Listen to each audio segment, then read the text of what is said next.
Hello, this is Mike Lively, and today's Meetup presentation is on becoming a cloud digital leader by comparing AWS and Azure to Google. During this presentation, a number of questions are used from the free tier of exam topics for Cloud Digital Leader. At no time in this presentation are real questions taken from the Google exam. To find out more about exam topics in Digital Leader, go to www.examtopics.com/exams/Google/Google-digital-leader. The presentation is in progress. Let's join. This presentation is about becoming a cloud digital leader. It's at one of the Google certifications. It was originally titled by comparing AWS to Google. However, I've also added and Azure. So today you'll see the comparison of these Google services with both AWS and Azure. All right.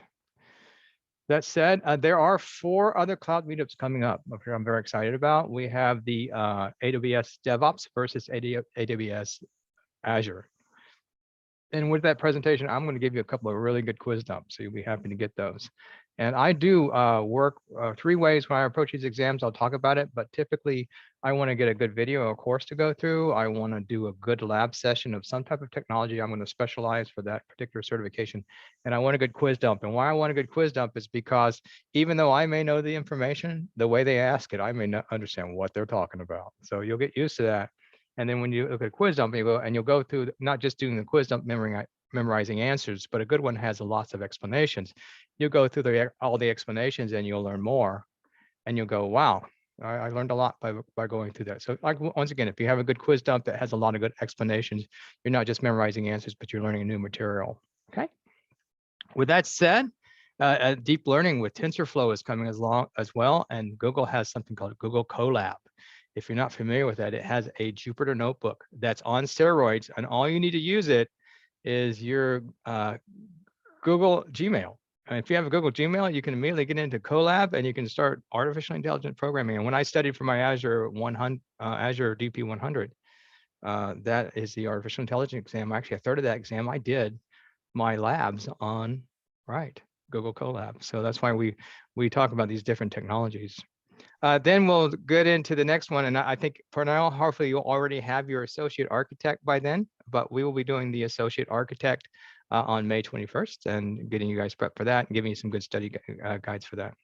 Then on June 18th, we'll be talking about learning CloudFormation, but I'm also going to throw Terraform in there. And if you're familiar with what CloudFormation or Terraform is, these are infrastructure as code systems. And so we typically teach the cloud by learning interface, and you can do that for 1 or 2 servers. But if you're working with like 5,000 servers, then forget it. You need to have some type of infrastructure as code.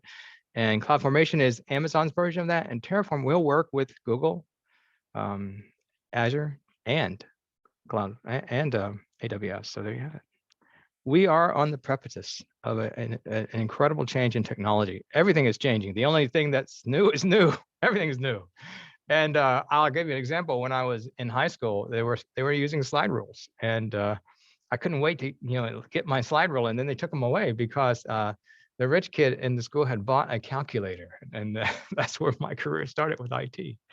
And when I went to college, they had rooms full of data processors, and we're all typing out punch cards. And I actually wrote one of the first quantum programs at the university. I worked with a professor there, and we wrote a quantum program that figured out the quantum link between oxygen and carbon, something amazing like that. And we had a central place where we brought our punch cards. The point is, now look how far we've come, and we're right in the middle of this paradigm shift now. Our technology DNA is changing, and cloud technology is transforming how businesses create value, how people work, and ultimately how people live and how they think. So to say people's memories are changing, we no longer remember things the way we do. We just remember where to find them. So, and one of the things that's going to really change and force everyone into the cloud in the next 5 years is going to be quantum computers, because the cryogenics behind quantum computers require you have about a negative 272 degrees. Now, I used to work at the High Field Magnetic Laboratory in Tallahassee, Florida. And so we had all these superconducting magnets that we were working on building these low temperature or high temperature superconductors. Of course, minus 272 is not that high, but that's where the quantum computers run now. And you're not going to find those in your data centers. Where you're going to find those things are in, with the big providers such as Google or Amazon or Azure or Microsoft. And so as a result, you're going to see people being forced into these providers that can provide these quantum computers. These things are like thousands of times faster than the regular computer. What would take you, 30 years to do on a regular processor clusters can be done in just a matter of seconds on these quantum computers. And not only will it make our processes more efficient, it'll introduce to us a different way, of different interactions, what we expect on the computer. With that said, also, today the way we create code is going to change drastically. We create code like hand stitching of yesterday. You can see all these women in this large room, and they're stitching various embroidery on different garments. And that's how we create code today. And I'm going to tell you, I predict in the next 5 years, just in the next 5 years, you're going to see coding change drastically, and you're going to have your AI sewing machine. It's coming. And one thing I want to tell you that it takes a little respect about what we're doing here in artificial intelligence. These machines are not gaining consciousness, but what we are doing is we're putting human intelligence inside of these machines. And as we get better and better at putting human intelligence inside of these machines, we are interacting with not consciousness, but with human intelligence. You got to keep that in mind, because these things are getting smarter and smarter, and they're doing things we didn't expect.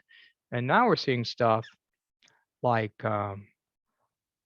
creating music and art and things that we thought machines would never be able to do. All right, with that said, we are done with our introduction, and now we are ready for the icebreaker. So here's your icebreaker for the group. Life has just given you a blank check to success. What would you do if you knew you could not fail? What would you do if you knew you could not fail? What do you think? Think about that for a moment. Wow. We work like crazy, and we if you're in a race, you might lose, or if you might risk all your money, and they say the greater the risk, the higher the success. They don't say the greater the catastrophic event of failure is, right? So what would you do if you knew you could not fail? Okay, well, we're going to move on with what we have today.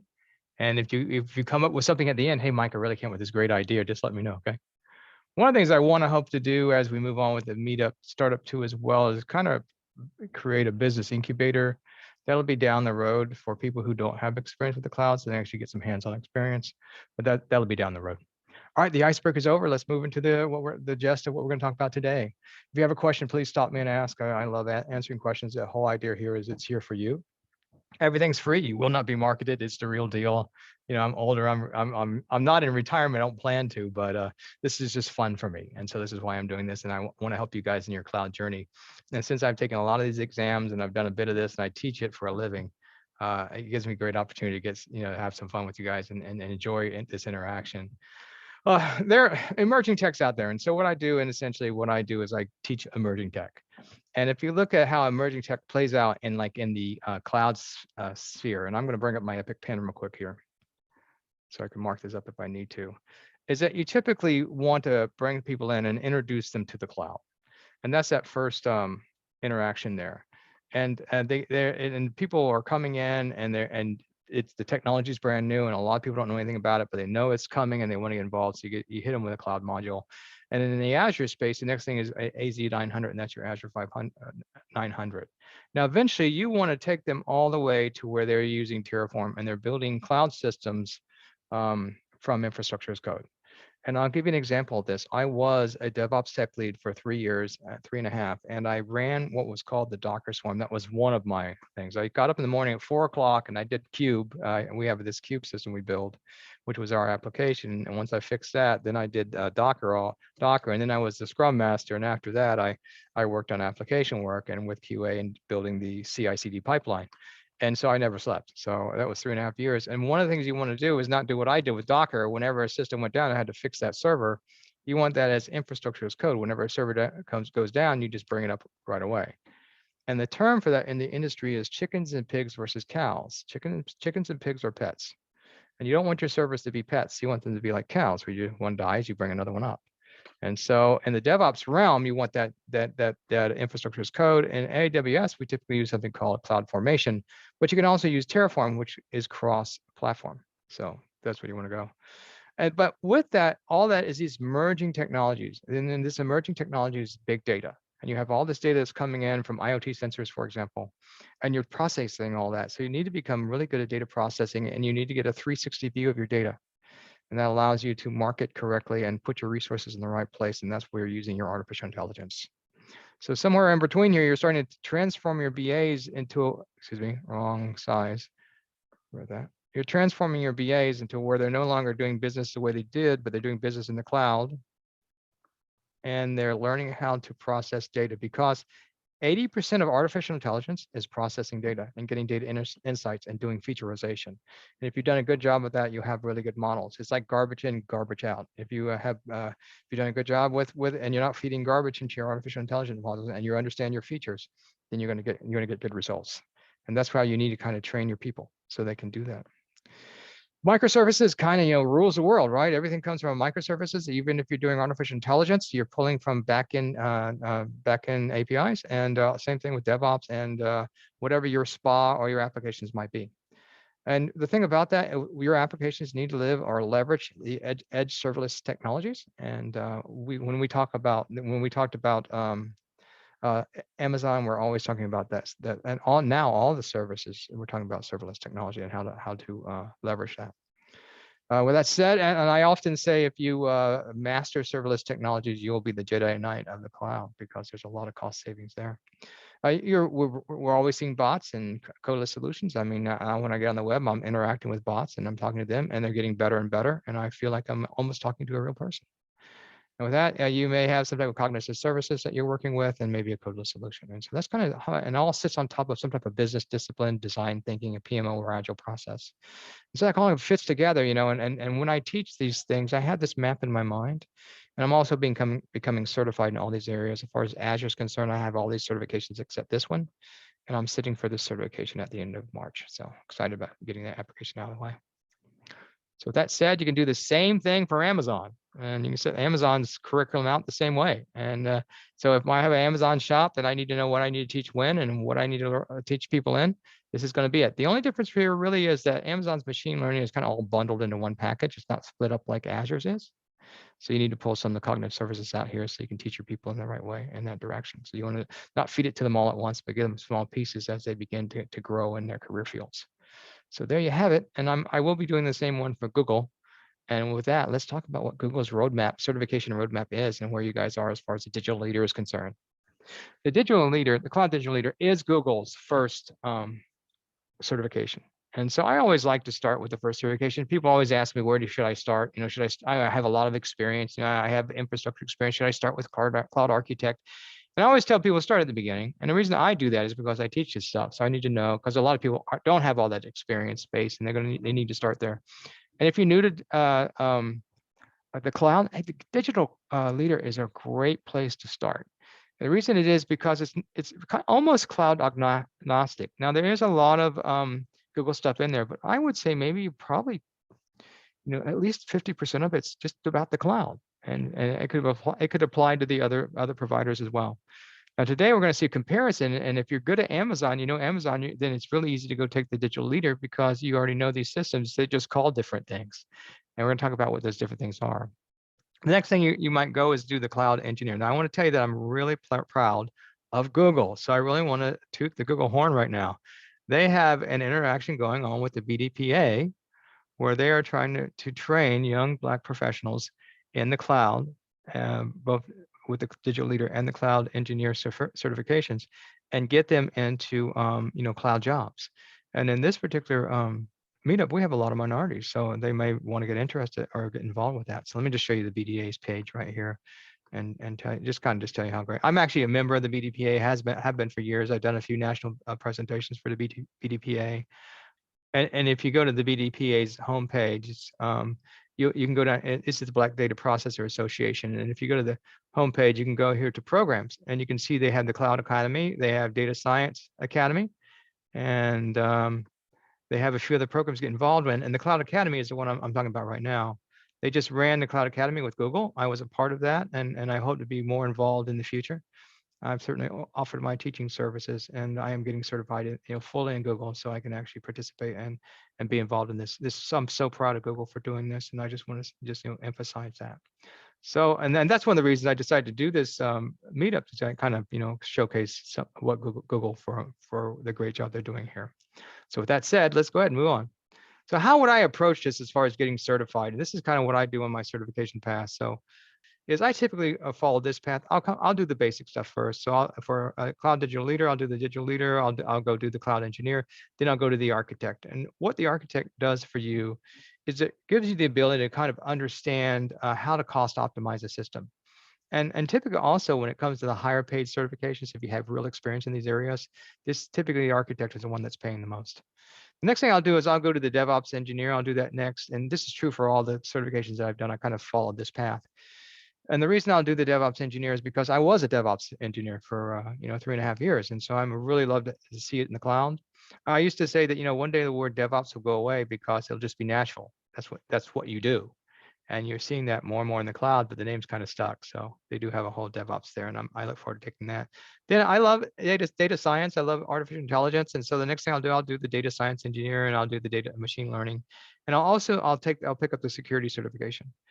And that's because I run the security guild at where I work, and security in cloud is paramount. I mean, there is something called the shared responsibility model, and in the shared responsibility model, you own your data, your programs, but they own the cloud environment. So if you don't take good care of your data and someone gets a hold of it, or someone gets your root password, you can forget it. They don't have your password, and they don't look at your passwords. They don't know your passwords. Your passwords are encrypted on their systems. And so if you get in trouble with that, you get in trouble with how you're doing your security, it's on you and not them. That's why they call it the shared responsibility model. So with that said, you see that cloud providers are providing a lot of free training. They want people to get certified. They want people to learn their systems, because it's not good publicity for them when someone loses their data, or their system it looks like it's been hacked. And because even though it may have happened to you and it may be your fault, it's bad publicity for them. So it's not a good business. So you see them putting a lot of emphasis on certification, on training, and now industry's starting to take a look at that, and they're starting to realize that people that are certified actually are better employees. So that's good. All right, so I'm going to go through a few more slides. I'll stop and ask if you guys let me stop here. Do you guys have any questions about the certifications here, or the certification path, and what you might do, or where you might start? Now, it's pretty much the same for Azure and AWS. They have the same type of curriculums. Some of them are a little bit different, but this is kind of the path I followed with Azure and with AWS, and this is what I'm going to follow with Google. Okay, yeah, Mike, point out your diagram. So you're kind of suggesting like cloud engineer, cloud architect, DevOps, and then data engineer, right? Machine learning. Okay. Yeah, that's what I would suggest. I would go that path. Okay. I typically do that, and the reason I do that is because the cloud architect and cloud data DevOps engineers are very valuable. And if you look at those certifications, they're considered to be very valuable. And what you're doing with cloud architect, you're learning about cost optimization. What you're doing with DevOps engineer, you're learning about CI/CD and about infrastructure as code. And so once you get that, then these other systems you can crank up using infrastructure as code and cost optimize it and tag everything correctly. So you're getting that foundation. Somewhere along there, you're going to want to get your security engineer, so you make sure that you're doing your security right, because it's also very important. But yeah, I mean, it's a lot of stuff, and I do a lot of these, and I'm actually doing them faster. I think I picked up about 4 certifications over the past month and a half. So oh, wow. yeah, I mean, I'm really cranking them out. So I'm going to show you guys how to do that. That's one of the reasons you're here. So you can actually do this a little faster. The goal is to learn as much as you can, as fast as you can, and pass, right? And so when I do these certifications, I actually there's 3 things I really try to do. One, I typically get a good video course, and that's typically Udemy. Now, I don't work for Udemy, so I'm just giving you what I believe. So I typically look at the docs. Now, when I first started my cloud journey many years ago, I looked at video courses as much as I could. I didn't look at the docs as much. Now I'm looking at the docs more and more because I'm realizing a lot of people who create these courses, they read the docs and they create these video courses from the docs. It's to the point that some of them actually take images from the docs and then they copyright them as theirs. And they're like, well, how can you do that? And so I typically do a video course and docs. And then what I do is I do some type of hands-on, because just getting certified without any experience is not what you want. You actually want to get some hands-on, and we'll be showing you how to do a lot of hands-on as we move forward. And I don't try to do all the hands-on. I mean, if you look at a certification, there can be tons and tons of labs that you can do to come up to speed, but I typically try to choose one area that I want to master. And I give you an example. When I did AWS DevOps, just recently passed that, I tried to master cloud formation, just that one area. When I did the DP100, which is the Azure artificial intelligence, I just mastered doing regression neural nets with Colab. That's all I did. There was a lot of other stuff you could have worked on. You could have mastered. I just worked on that one area. And I'm doing my AZ400, which is the DevOps Azure, and I'm just going to work on Terraform. Just that one thing. I mastered that one technology. So what I'm saying is, as you do these technologies, walk away mastering at least one hands-on skill, and don't get overwhelmed with having to learn everything. And then finally, what I try to do is I try to find a good quiz bank. And the reason I say that is because you need to know what to expect on the exam. You may know the knowledge, but you may not be prepared to answer some of these questions. And I know with Amazon, they will try to trick you. And I know with Google, sometimes they'll use Amazon names in their test, and I go, wow, that's crazy. So the goal, once again, the goal is to learn as much as possible and to get that hands-on, but not, and you can go, I learn all that, but if you don't pass, that's not good. So you want the goal to pass as well. All right. So there you go. And for you guys that, like, I mean, there's one exam I studied for a year now. And so I'm gonna show you how to shorten that cycle. Okay. And get good hands-on. With that said, go ahead and you can go to Google and sign up and get an account. But I want to tell you, be careful, because whenever you sign up for these accounts, they want your credit card, and free is not always free. And they're going to say it's free, it's free, it's free. And then you're going to get a big bill and you go, oh my, I thought it was free. Well, it's free until you ran over your account. So you always want to make sure that whenever you create these accounts that you set your billing alarm. Okay. So it will notify you. Let me go ahead and tell you right now that artificial intelligence is very expensive to do in the cloud.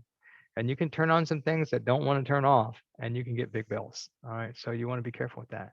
So whenever I teach this, I'm always trying to be careful with people, but always someone is getting a bill. And so I just want to let you know that. So we will be doing a lot of hands-on as we move on. I think the next presentation, you'll see a bit more hands-on. You won't see any today because this is pretty much a beginner's test. So you don't get a lot of that at the beginning. But I would encourage you to go and get that sign up for that service. And get familiar with the interface. And you can use this when we go to Terraform, because when you use Terraform, you use these interfaces. With that said, I did mention Terraform that is coming up. Not this one, I think, but the one after that, or maybe 2 or 3 from now. But we will be doing a whole presentation on that, and you will be learning how to work with the various systems. The great thing about Terraform, it applies, as I mentioned earlier, to various cloud providers. With that said, Mike ain't got time study plan. So if you ain't got time to do a whole lot of studying for this exam, let me suggest that you do the following 3 things. And the one thing I try to do is keep the cost down. So you're going to see that I try to make this as cheap as possible. Number 1, I would watch the YouTube videos by Andrew Brown. They are all free. He does a tremendous job. Okay. And he does have a paid for version. And all you really get from the paid for version is his quiz banks. And so with that, I would tell you first do his videos. Next, I would do the course Cloud Digital Leader on Udemy. And I have the link right here. And it's a quiz bank of 70 questions. And I saw about 10 of those same questions on the exam. Okay. I didn't see all of them, but I saw about 10 of them. So it really kind of takes some of the heat off. So, and then you get an idea of what they're asking. These questions are fairly simple in a sense. They're 1 and 2 sentences. And they're multiple choice. If you do a cloud architect in AWS, you get several paragraphs. And so by the time it's like a mental endurance exam. This is not. I actually passed this exam yesterday. So it's pretty fresh. So I'll tell you what kind of questions are on the exam. And I actually finished 50 minutes early, but that's me, because I've taken tons of these exams. But I actually had to pause on about 15 of the questions and think through them. And so I thought a few of them were challenging. Some of them were straightforward, but a few of them were challenging. Additionally, there were about 6 or 7 simple AI questions, but some of them, like, I actually pulled the answers from other quizzes that other areas that I had taken, like I did the data exam for Azure, and some of that material was there. I went, wow. The other thing is the Google Cloud Adoption Framework had 2 questions from that. I was surprised, and so I gave you the doc for the Google Cloud adoption. So if you know a little bit about the cloud, if you're not brand new, if you do these 3, you should go ahead and you should be able to pass the exam. If you're not familiar with the cloud and this is all new to you, then I have some links for you. I would suggest that you do purchase Andrew Brown's course, which is about $29, and he has his quizzes, and in his quizzes he has lots of good explanations. This one right here, the from Udemy, does not have good explanations. His does. And by the way, whenever you buy a Udemy course, wait for the deal. You can go to Udemy and you can pay $89, $110 for a course. Or if you wait for the deal, how much do you pay? Anybody know? 10, 15 bucks maybe. 10, 15 bucks, right. And how often do they run their deals? Every week or so. All the time. All the time. And so first time I bought a Udemy course, I just thought I had to have it. And I paid like, oh God, 90 bucks for it. And next week they offered it for $10. I thought that's the last time I do that. So I'm always going for the deals. All right, thanks for that comment. Another great one is Cloud Girl. Woohoo, there is a Cloud Girl. And she has a lot of amazing videos out there and just incredible content. If I ever get into teaching the cloud, I'm definitely going to use a lot of her slides because they are just beautiful. And so Cloud Girl really explains everything about Google Cloud. And she's putting up content all the time, and her videos are high quality. So let me suggest that you check out Cloud Girl as you go, if you decide to go on your Google journey, okay? The other thing are the Google Docs, of course, and we'll be looking at today, and the comparison charts, and we'll be looking at those today, okay? Any questions about any of this content so far? I know a lot of you guys may not be going for the Google exam. This is an AWS meetup, and you might be going, why are you talking about other providers? That's because as your organization matures, you're going to find out you're multi-cloud. It just turns out that I love AWS, and that's why this is AWS Cloud Meetup, but I talk about different technologies as well and how they all fit together, okay? When you do Terraform, it'll be agnostic. You can do any technology with it.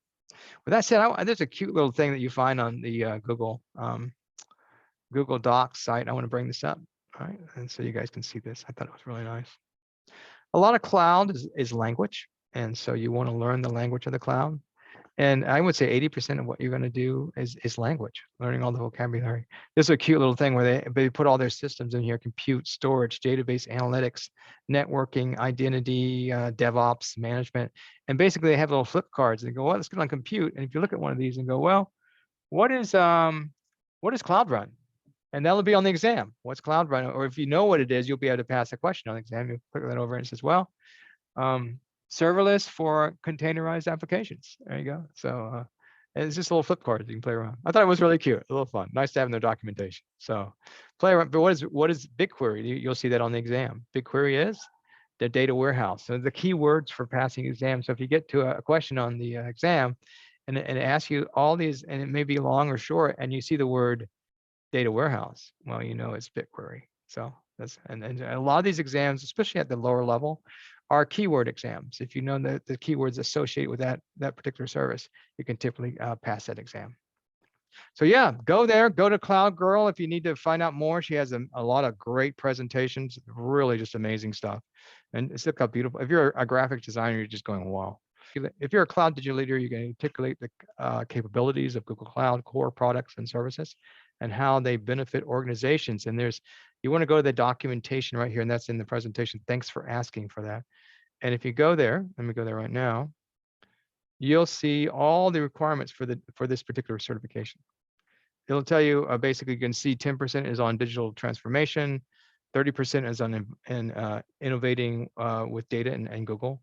You've got 30% for infrastructure and application modernization, and 30% for Google Cloud security and operations. Okay, it's $99 for the exam. If you're a member of the BDPA, it will be free if you take the BDPA Google Cloud initiative.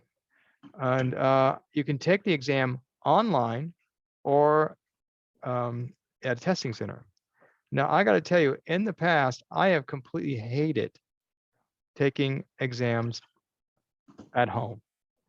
And I got to tell you why. I had one instance where someone shut a dog up right next to me and they left. And every time I tried to hit an answer, the dog would bark. I failed that exam. And so I really, did not like the experience. However, I just took this is a little bit different. This was a great experience. It's the first time I've taken one of Google's exams at home. I really felt like the people cared about me, and I didn't have to use my mobile phone to get into this exam. That's what I have to do with the other ones from PSI. With this particular one, they just use your whole computer for the whole thing. And I had an issue with a computer. I had to switch computers, and they reset my exam. It was just really a great experience. And so I want to encourage you, if you think you might want to take an exam at home as opposed to going to a testing center, this is the way to go. And I want to see if I can click on the link that takes you to the registration. So you click on the registration link from this link. This is done through Criterion. I think that's how you say that. And you just log in and register and take the exam, and then you schedule it, and then when you go into the exam a few minutes early, you should have already tested your computer to make sure it works. And it's just what was really smooth. And I in the past I told people don't do them at home, but this one worked really well. And I will do as many Google exams as I can from home. It was such a positive experience. So you want to do that? You want to get in? Just go to Criterion. Hit that registration link and set up your exam. I'll go ahead and go in for you. You can see what that's like. With that said, we will move on to the next slide and get started with the presentation. Now, this slide actually comes from Andrew Brown's presentation on YouTube. And I actually don't agree with this slide. Andrew Brown says that the Google certification is 3 times harder than the other ones. And I think it's just the opposite. I really think that Amazon's exams are 3 times harder. And the reason I say that is because Amazon's just iterating so much, okay? And so when I took the Google exam, I thought it was fairly easy in comparison to an Amazon exam. If you go and look at the Amazon newest cloud newest cloud exam, it has so much more material than it did like 3 years ago. And there's so many more services. And so where Google has a few services, Amazon just has hundreds, okay? And they're both, and it's just because Amazon just iterating so rapidly. I did agree with him, though, however, on this, that Azure services offerings can be confusing. And so many times when I'm studying for an Azure exam, I'm just trying to figure out what are they talking about, or how does that compare to AWS? And so today we're going to go through that comparison chart, and you can see how some of these services compare. All right, any questions on this so far before we move on? That's why I'm here. I'm here to interact with you. So if you need some help, I'll give you some pointers. I can tell you what you should be studying, okay? Excellent. Thank you, Michael. Sure.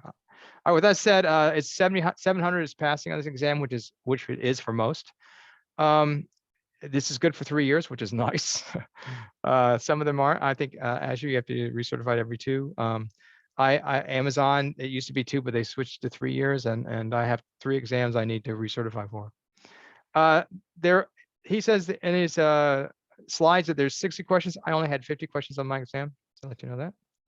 And I actually finished a little bit early on mine. So that said, the inspiration for this presentation today came from a Udemy course, and the name of this Udemy course was GCP for AWS professionals, learn Google Cloud at F1 speed.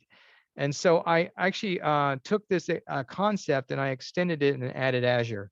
And I actually added some different services that he didn't have. So I'm not repeating his presentation, but I just want to say, if you were interested in learning more, and he does a real good job of it, take his course.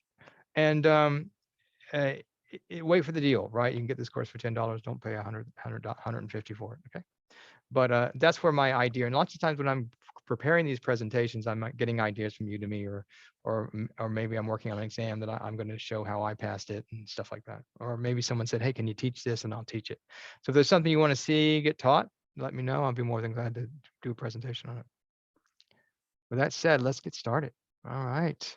We're going to compare AWS and Azure services to Google Cloud. And so there's already a whole site on this, by the way. And you should use this when studying for this exam. So let me go to this site right now. And here it is. And what it does in this site, it actually compares all the different sites, all the different technologies, and see how are they the same. For example, here's a cloud storage service in Google.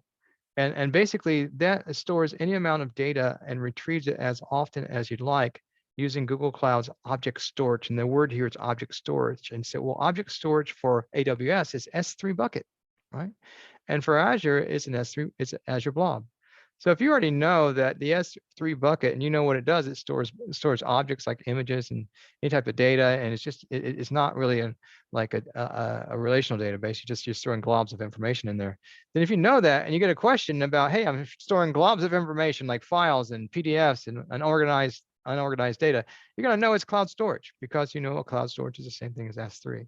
And so that's kind of the game that you play. So if you're very familiar with AWS services and you've taken a number of the exams, all you have to really do is really kind of learn what that service is in AWS. It's almost like you're doing translation. One language is French and the other is Spanish, but it's the same concept. And so that's the whole purpose of this class. We're going to go through a number of these technologies and do some questions and show you what was kind of on the exam and how some of these services compare. So let's do that right now. So with that, I have a nice screen up here. Can you guys see the screen? Let me move this out of the way just a little bit. Yes, sir. All right, let's go through some of these technologies and tell you what they are and how they relate to each other. All right, so Google the compute engine, what is that? Well, how do you accelerate your digital transformation with high performance VM? So basically your VM engines, okay. What is that? Well, we call it Google Compute, or Compute Engine in Google. In Amazon, we call it EC2, the Elastic Compute. And in Azure, we call it Azure Virtual Machines, all right. How do you get reliable high-performance block storage? Very much persistent disk. Well, what's a persistent disk? Well, in Google, it's persistent disk. And what is that? Well, when you have a VM, you hook a disk into it, like a drive. In Amazon, that drive's EBS. It's Elastic Block Storage. In Azure, it's Azure Managed Disk. How do you train and run machine learning modules faster than ever before? Now, what has happened is that Google has created something called a TPU. Does anyone know what a TPU is? No. Well, I got to tell you, I didn't either until I studied for this exam. But there's links here, so if you click on the link, it'll take you right to what a TPU is. And so what it is their tensor processing unit. So they actually wired up their computers to process TensorFlow more efficiently. So it runs these artificial intelligence systems really fast. Isn't that nice? Pretty cool.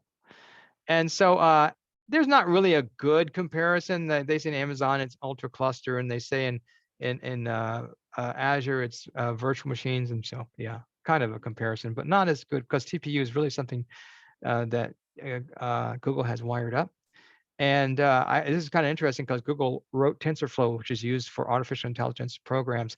However, who do you think is running the bulk of TensorFlow programs? Which provider? AWS, Azure, or Google? It's actually AWS. AWS runs about 80% of the TensorFlow jobs, even though Google wrote the program.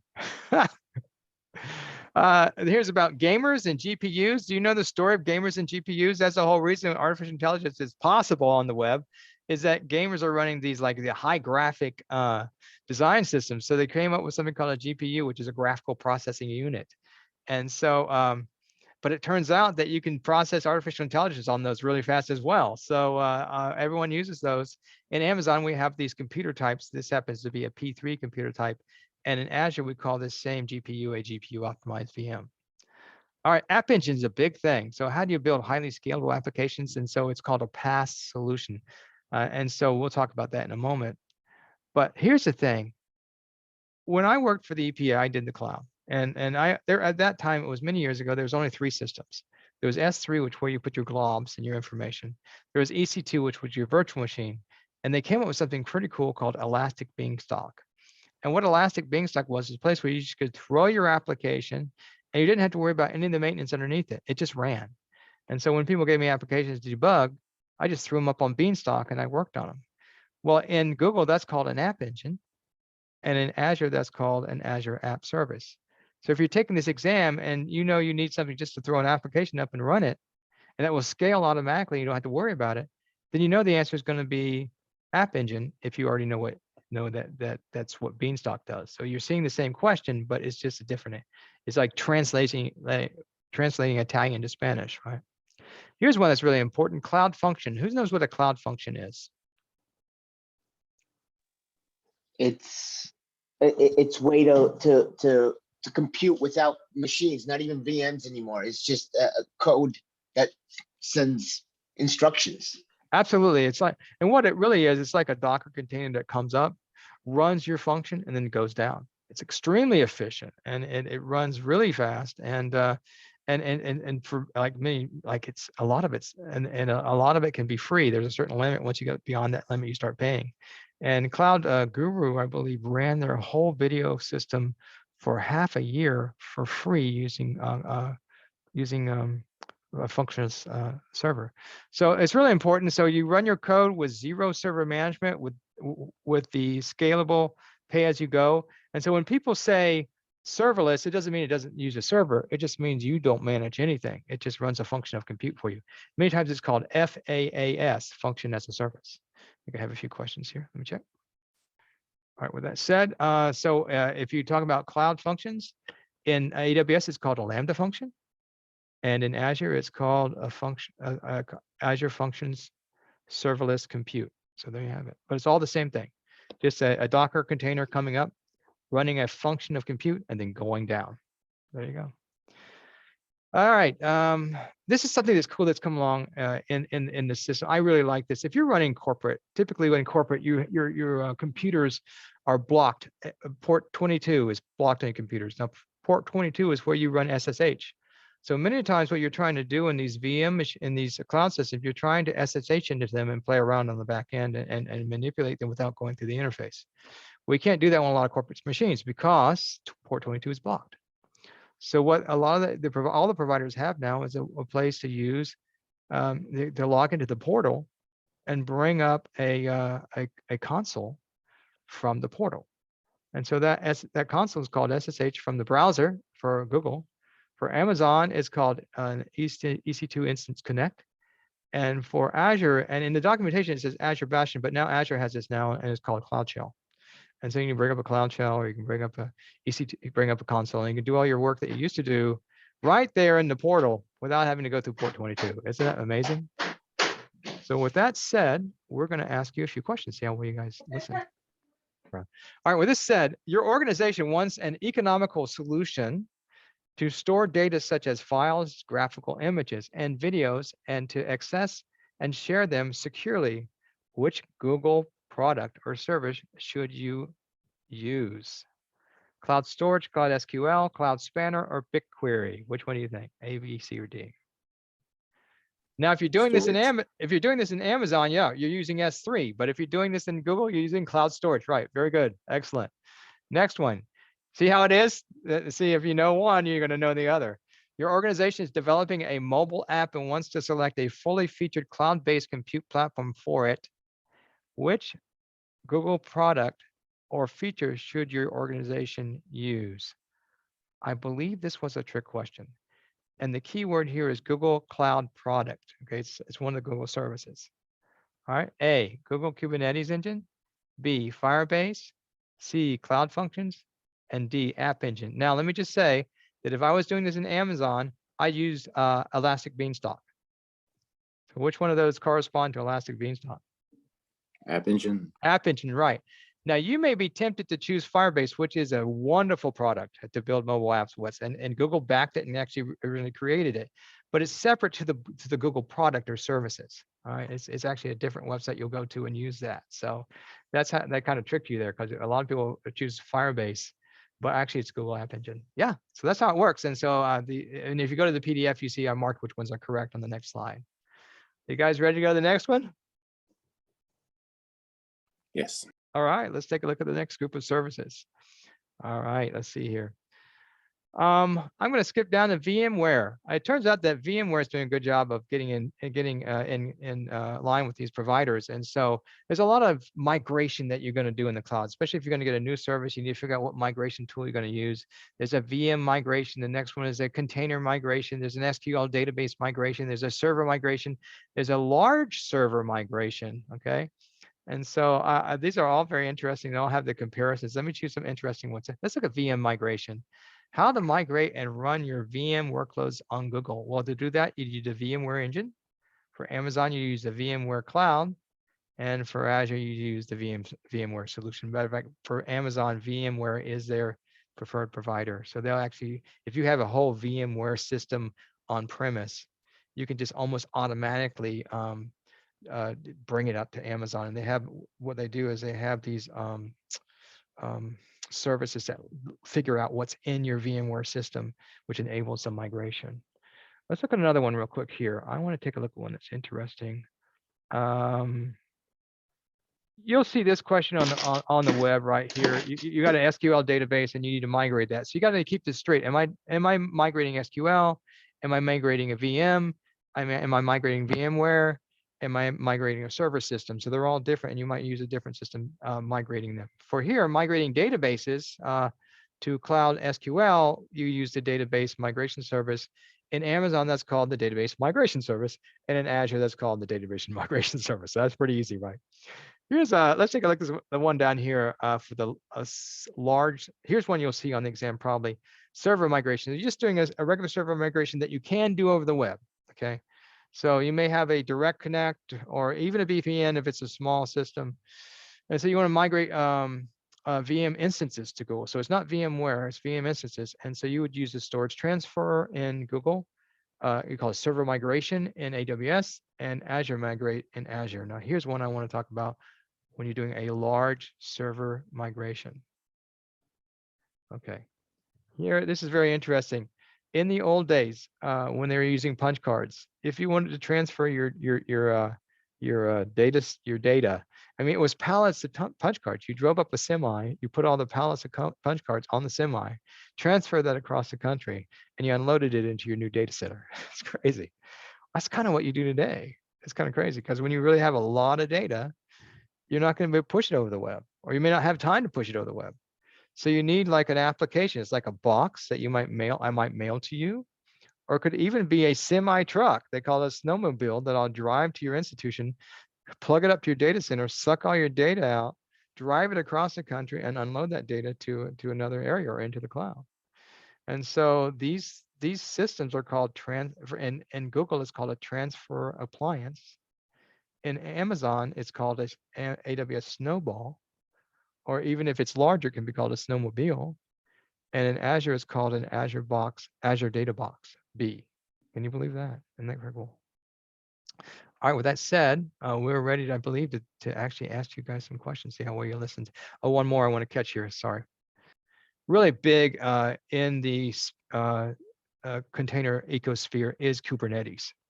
And so Kubernetes is created by Google, and it is a pod type containerization system that allows you to manage large container systems. And so how to secure and manage Kubernetes services with 4-way auto scaling and multi-clustering support. In Google, it's called Google Kubernetes.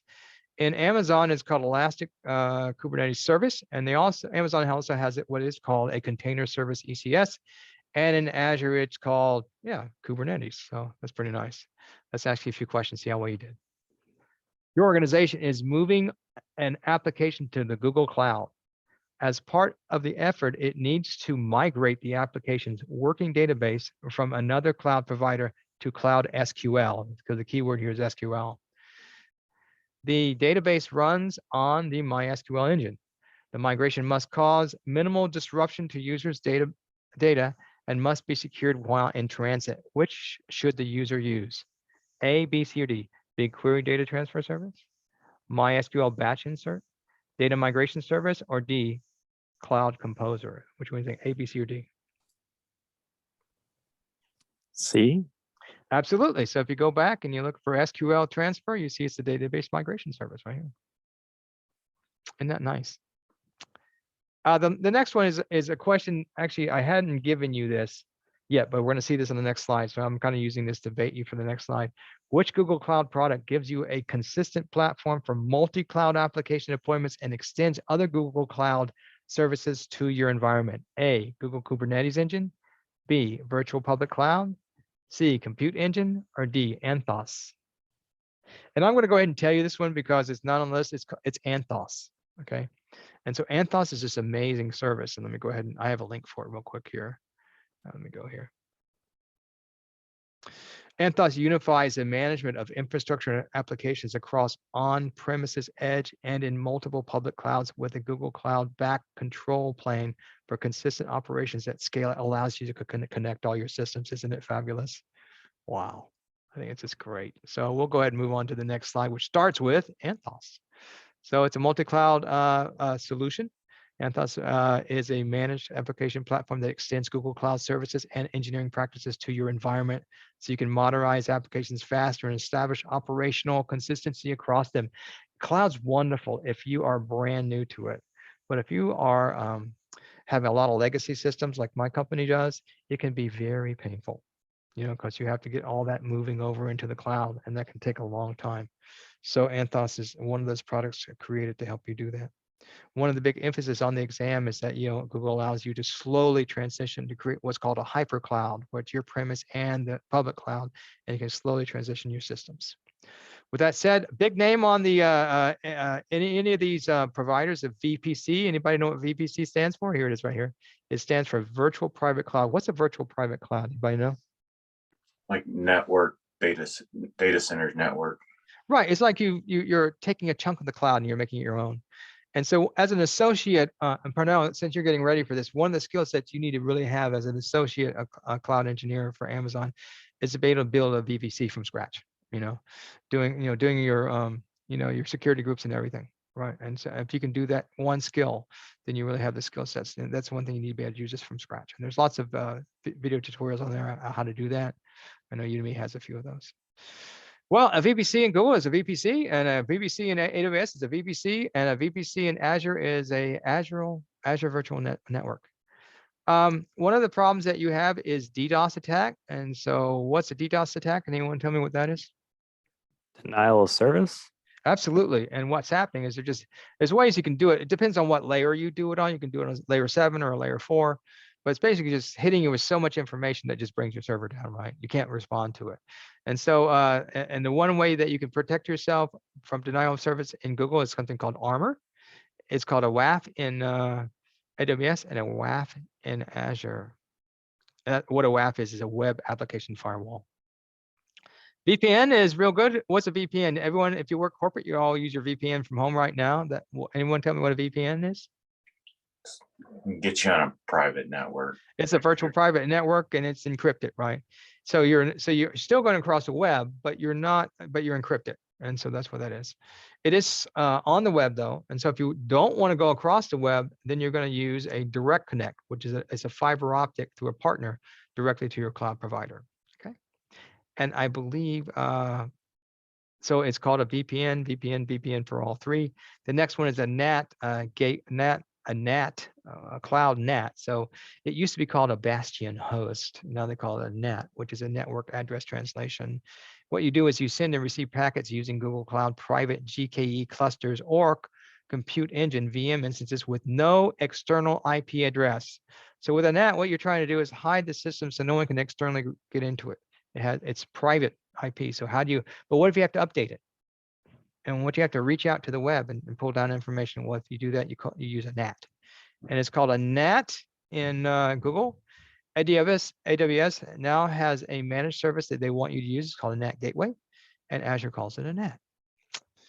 And hybrid connectivity is called that in Google, but be aware there's two types of hybrid connectivities: a dedicated interconnect and a partner interconnect. Please click on those links and know the difference between the two, because you could get a question and each of them are done differently. And in AWS, it's called a direct connect, and in Azure, it's called a hybrid connect. And typically what that is, as I mentioned earlier, that's direct fiber to your system. So you're running really fast. So if you have a lot of work that you need to do, or a lot of transfer you need to do in a short amount of time, you want to use that direct fiber. And then one of the questions that typically comes up on the web as you move into these more advanced exams, which one should you use? Should you use direct connect, or should you use an application like a Snowball to transfer your or an application appliance to transfer your information? It depends. I mean, if you only have a week to do it, you're going to use an application appliance, because it takes about 3 months to set your fiber up. Okay. All right. With that, let's see how well you guys listen. Now, what I have here is a few questions that don't come from this, but kind of gives you a feel what's going to be on the exam. Matter of fact, I believe I saw this very question on the exam here. Your organization needs to plan its cloud infrastructure expenditures. Which should your organization do? A, review cloud resource costs frequently because costs change often based on use. B, review cloud resource costs annually as part of planning your organization's overall budget. C, if your organization uses only cloud resources, infrastructure costs are no longer part of your overall budget. Or D, involve fewer people in cloud resource planning, amen, than your organization did for on-premise resource planning. Well, I don't know if that's right. So which one, we'll throw D out. So A, B, C, or D, what do you think? Torn between A and B. I want to say A. You're right. I'm It's leaning towards A. It is A. And what happens is once you get into the cloud, you start doing the cloud differently, and the cloud actually can become more expensive. And as a cost, and one of the things you learn in the architecture curriculum is that you want to tag your systems, because and keep people, and actually you, and from that tagging you can do policy enforcement.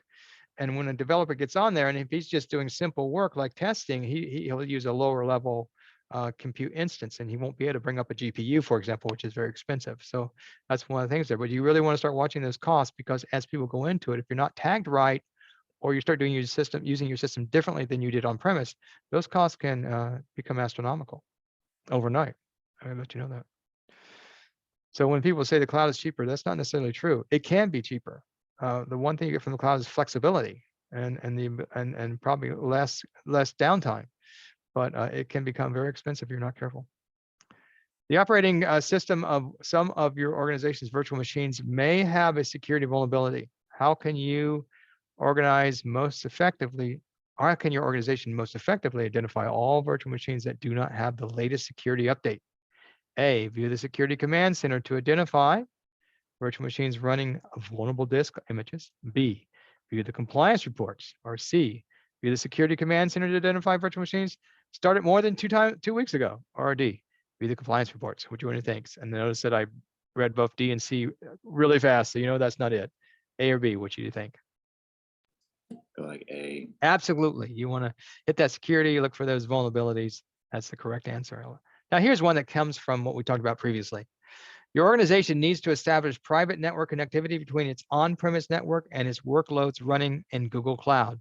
You need to be able to set up the connection as soon as possible. Which Google Cloud product or feature should you use? And the answer here is the key word here is soon as possible. Pay attention to those. Whenever you see soon as possible, you see at the lowest cost. What they're doing is, this is really a great question. They are, when it comes to these vulnerabilities, they are really starting to lean hard on artificial intelligence. And so they're not just using standards like you quoted, but they are also looking at what's coming down the pike. And so each time there's a vulnerability, each time something happens in a system, it's getting dumped into their artificial intelligence system. And a lot of these scans now are actually using artificial intelligence to actually sniff out these vulnerabilities. So it's becoming a little bit more complex than it used to. But and you're seeing it not just with VMs, but with everything. And I'll give you an example. I can't watch 5,000 people, right, in my organization, but AI can. So if suddenly Mike Lively starts logging in from China, the system immediately gets pinged that, oh, that's not right, and that's all from the artificial intelligence that's being watched. So what I'm saying is those standards, a lot of those standards are being used, but in addition to that, you're seeing a larger piece of artificial intelligence being used in these scans. Yeah. Good question. Thanks. Appreciate it. All right. With that said, your organization needs to establish private network connectivity between its on-premise network and its workloads. What do? Cloud Interconnect, direct peering, VPN, or CDN? What do you think? Cloud VPN, if you have to do it like right away. You got to do it fast. You got to do it fast. Yeah, you got to do it fast. Use a VPN, and that's the trick question there. I mean, if I need it, a lot, and if I need a high bandwidth and low latency, I might go with interconnect. But if I need it now, I'm using VPN. There you go. All right, you ready for another one? Let's see how much time we got here. We got about 14 minutes, so we'll go as far as we can, okay? Let's go to the next one. All right, I'll just pull a few out because we're running short on time. Let me find some good ones here. Oh, here's a good one. I actually saw this actual one on the exam. How to explore, share, and visualize your company's data so you can make better business decisions. And it always comes, you need to look at the data. You know, you need to look for outliers. You need to be able to process the data. And what Google uses for that is something called Looker. And I actually had this very question on the exam, what would you use for this? And answer was Looker. AWS, you use something called QuickSight. And for Azure, you use Microsoft Power BI. And so we actually have Microsoft Power BI at our work. And I actually got the license and I'm playing around with it. It's exciting to have. Actually, also Microsoft Power BI actually has an artificial intelligence piece to it as well. So you can run AI on it on your system data too. Let's see here. What's a good one? Cloud Fusion is for ETL, and you may not know what ETL stands for, but that's extract, transform, load. Okay, and for Amazon, you use the app flow or data pipeline. For Amazon, you use app flow or data pipeline, and for Azure, you use Azure Data Factory. Another one here that you're going to see on the exam is what is the best way to design, secure, analyze, and scale APIs, and that's Apache API. So when you ever see API and you see the word Apache, that's the right answer. In Amazon, it's called API Gateway, and in Azure, it's called API Management. You will see a question probably on load balancing, and when it comes to load balancing your system, and what that is you've got a system, you're running maybe your ad during the Super Bowl, and suddenly everyone comes to it. You need to bring your servers up, and automatically it's a load balanced, and you're adding more and more servers. That's called auto scaling, and then you may have several systems, and you need a load balance among those systems. And if you're doing that, once again, in Google, it's called load balancing. In Amazon, it's called elastic load balancing. And in Azure, it's called load balancing. Let's hit a few questions. All right, here we go. I think some of these are questions that you would see on the exam that aren't pertinent to this particular slide, but then I have one at the end that is. You decide to migrate your on-premise environment to the cloud. You need to determine which resource components still need to be assigned ownership. Which two functions are owned by the public cloud? Which two functions are owned by the public cloud? You will see this type of question on the exam. A, hardware maintenance. Okay, that's most voted, so you know that's right. Let me get rid of that. Infrastructure architecture, infrastructure deployment automation, hardware capacity management, or fixing application security issues. Which one of these do you think is going to be responsibility of your public cloud provider? Responsibilities of your public cloud provider, A, B, C, or D? Two of them. All the hardware stuff. Hardware, of course, because I already said that. So A is one. What's the other one? It's D, right? Hardware capacity. You might get caught on fixing application security issues, saying, oh, they're responsible for security issues, but they're saying application security issues. That would be yours, right? Because you own your data, you own your application, you're responsible for that. That's the shared responsibility model. Next one, you're a multinational organization that has servers running mission critical workloads on its premises around the world. You want to be able to manage these workloads consistently and centrally, and you want to stop managing infrastructure. What should you do? All right. A, migrate the workloads to the public cloud. Migrate the workloads to a central office building.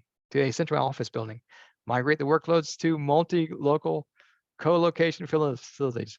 Migrate the workloads to multiple local private clouds. Which one you do if you want to take the load off yourself and let someone else manage your infrastructure? This one is almost so easy that it's so obvious that it's hard, but it's the easiest, it's the obvious answer. Because this is what they're trying to sell you. Yeah, they want you to choose public. I don't know that's actually right, but that's what they want to say. I noticed with Amazon, typically the answer is not necessarily the right answer, but it's what they're wanting to sell you at that moment. Because they got all these great services they're creating, and they got to get people into them. And sometimes the right answer on the exam is that managed service, or is that newest service, or what they're trying to sell you at that time. Of course, they're trying to sell you public cloud, so that's going to be the answer. Okay, next one. Your organization stores highly sensitive data on-prem, and that cannot be sent over the public internet. The data must be processed both on-premise and in the cloud. What should your organization do? Configure identity aware proxy IAP in your Google Cloud VPC network. Create a cloud VPN tunnel between Google Cloud and your data center. Order a partner interconnection with your network provider, most voted. Well, that's the answer. Sorry about that. Or enable private cloud access in your Google Cloud VPN. Since I already showed you the answer, this is the one where you use the internet interconnect connection. This is your fiber optics, okay? It's going directly to the data center. So in this case, the reason why this answer is true, it can't go over the public internet. So if you're sending it through a VPN, that goes on the public interconnect. If you're sending it through fiber optics, it doesn't. And let's see what time. I think we're coming close here, and I think we only have a few more. Oh, I think we have time to wrap this up. Real quick here, let's look at the next one. And these are a lot you're going to see. You're going to see these on the exam. You're going to see Cloud Spanner. You're going to see Memory Store. You're going to see Data Store. You're going to see a Cloud Big Table. You're going to see Cloud SQL. You're going to see BigQuery. You're going to see PubSub. Let's start at the bottom. PubSub, what is that? Well, you have these services that you subscribe to. And then whenever anything happens, like an error or something everyone needs to know to, who's ever described to it gets a message gets sent out to them. So it's like a public subscription. And so if I'm like trying to make sure that I'm working with security, and someone tries to turn off logging, then I'm subscribed to that, in a sense, that system that's looking at see if logging has been turned off. And it gets turned off. Everyone subscribed to that topic gets an email saying, hey, someone turned off logging. And what you want to do automatically is have it turned back on, because you know what people do when they try to hack a system, they try to turn off logging, go in and hack the system, and then go out and turn it back on. So what this is doing, this PubSub will tell you that occurred, and anyone that's subscribed to that will know that as well. So it's called PubSub in Google. It's called SNS, Simple Notification, in Amazon, and I got a little small here, and it's called Azure Service Bus messaging in Azure. Next one, BigQuery, very important. This is your, whenever you hear data warehouse, BigQuery is your data warehouse for Google. So that's the key word, all right? Data warehouse, you see that, you know it's BigQuery. In Amazon, it's Redshift. And in Azure, it is called Synapse Analytics.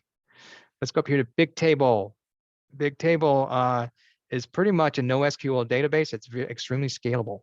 And so that is the same thing as Amazon DynamoDB or CosmoDB. These are your NoSQL databases. Can anyone tell me what a NoSQL database is? It doesn't have the structure that relational database has. Absolutely. You nailed it. Next one is memory store, really important. And what happens with memory store is that you may have a database and people may be calling to that database for the same information over and over again. Well, that causes the database to operate, to work. And you want to stop that work, so you put it in a memory cache in front of the database. Now people hit the memory cache and just automatically comes back to them, and you're not working the database, you're taking the load off the database. And so that's called memory store in Google. It's called Elastic Cache or Memcache in, I spelled that wrong. Cache in AWS, and it's called Azure Cache in Azure. Really very useful when it comes to optimizing systems using cache, especially if something's being read, the same thing's being read over and over again. Cloud Spanner. Well, this is whenever you hear the word transactional, you know that's Cloud Spanner. So how to manage relational data with at massive scale, use Cloud Spanner. For AWS, it's Amazon Aurora. And for Azure, it is SQL database. Let's hit a few questions on this. Actually, I'll just hit one question on this because we're getting close to wrapping up here.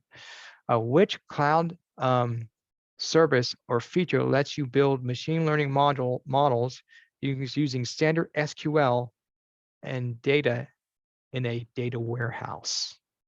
We see that word data warehouse. Which one does that? Which one do you think I'm going to choose? Which one of those is my data warehouse? Is it TensorFlow? No, that's a language. Is it AutoML? No, I don't think so. So it's going to be Bigtable or BigQuery. Which one? Would be A. Absolutely, because Bigtable is what? That's NoSQL. So it's not going to be standard SQL, is it? BigQuery is SQL. So you need to have these straight in your mind when you go into the exam, or you're going to get confused. So make sure you know the difference, okay? So right, it is A. And we'll skip to the next section. We're only going to, just a few things I'm going to get on this slide that you need to know. So I have a few more. I am going to end on time today. So what I want you to do is make sure you guys go through these slides. I mean, pretty much what I've been doing with you is the whole thing. Just go ahead and wrap these slides up. You're going to see things like the dialogue flow, which is the lifelike conversation AI. You're going to cloud trace. I saw that actually on the exam.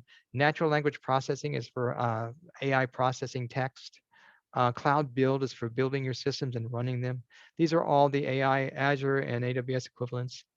And then on the next page, next slide, I want to show you, I saw data flow, which is the streaming service for Google. It's called Kinesis for Amazon, and it's called Azure Stream Analytics for Azure. And with that, bare metal solutions need to occur sometimes if you can't get a PaaS or a SaaS solution to work. And you need to make sure that you know, excuse me, the difference between IaaS, which is infrastructure as a service, PaaS, which is platform as a service, and SaaS is the software as a service, and FaaS, which is function as a service. Know what those are, know the responsibility model. And whenever you have a system like a container system, you're going to be putting those container systems, their images in some type of artifact registry. In Amazon, that's called a container registry, and Azure is called a container registry. And I show you a slide here on the different systems, what an on-premise looks like, what an IaaS system looks like, what a PaaS system looks like, and what a SaaS system looks like. With SaaS, you're not managing anything. That's like a Gmail. With PaaS, that's like a Elastic Beanstalk. And with IaaS, well, you have to manage all the way down to the operating system. Of course, with on-premise, you have to manage it all. So you can see as you go to these different systems, how you have to do less and less. With that said, we are on time. Okay. One more minute. So let me ask you one question. Last question of the day. Each of the three cloud provider models, IaaS, PaaS, and SaaS, offers benefits and levels of management and different levels of management in the cloud. Why would a SaaS solution be required? You got A, B, C, or D. And I'll pick this one out because we're running out of time. You want to minimize the level of management by your customer, and expect a question like this on the exam. We are done, right on time, believe it or not. Any questions today?